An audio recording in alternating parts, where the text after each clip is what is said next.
नमस्कार दोस्तों, स्वागत है आपका आपके अपने YouTube चैनल दीपक रचित कथा में।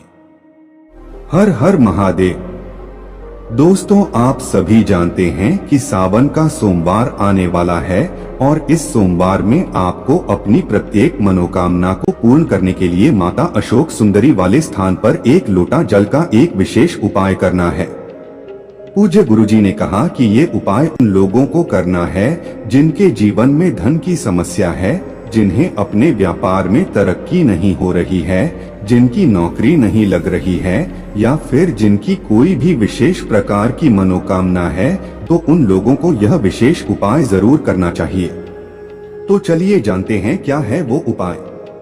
लेकिन उससे पहले अगर आप भोलेनाथ जी को सच्चे दिल से मानते हो तो इस वीडियो को लाइक करें और चैनल को सब्सक्राइब करके कमेंट में हर हर महादेव जरूर लिखें। ये उपाय उन लोगों को करना है जिन्हें अपनी किसी भी प्रकार की मनोकामना को परिपूर्ण करना है।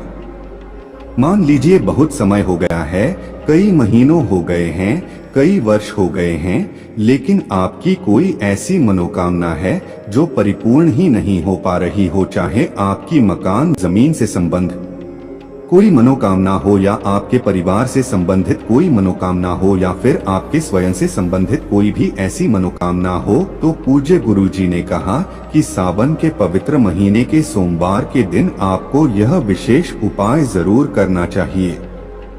देखिए, इस उपाय के लिए आपको सिर्फ एक लोटा जल ले लेना है। जल तांबे के पात्र में ले लेंगे और जल आप अपने किचन से ही लेंगे। आपके किचन में मटका हो, आरो हो या बाल्टी जो भी रखी हुई है, वहीं से आपको जल ले लेना है। फिर इसी के साथ आपको सिर्फ एक बेलपत्र ले लेनी है। एक बेलपत्र जो आप लेंगे वो आपको ध्यान रखना है कि कहीं से भी कटी फटी नहीं होनी चाहिए।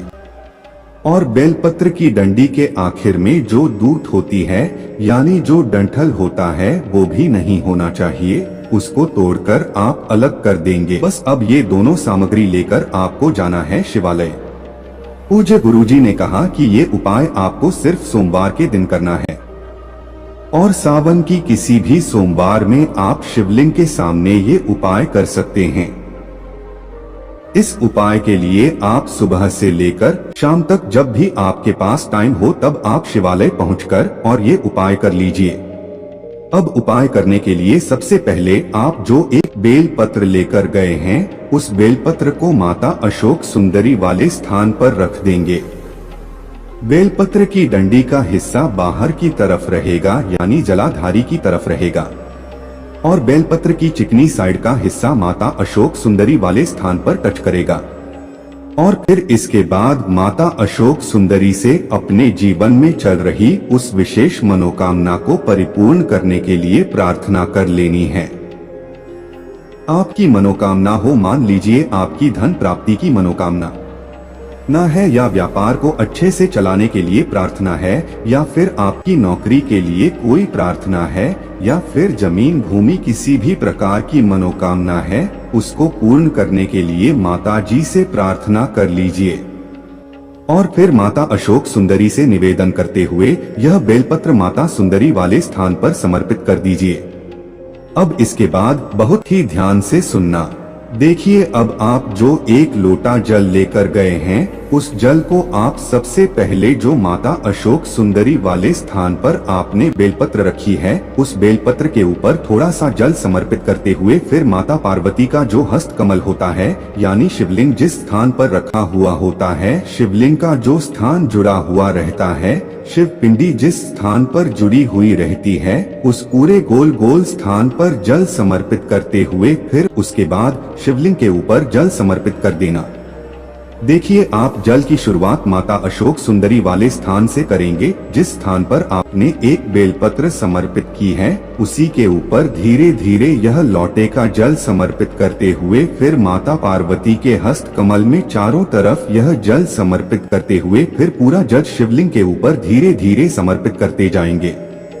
और जल समर्पित करते हुए आप लगातार शिव महापुराण के मूल मंत्र श्री शिवाय नमस्तुभ्यम का स्मरण करते जाएंगे।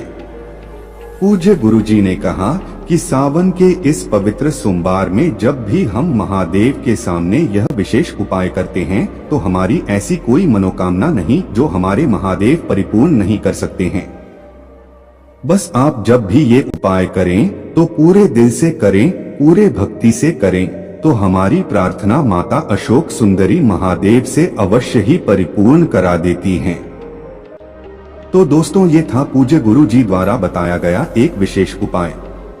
दोस्तों, आज के लिए बस इतना ही।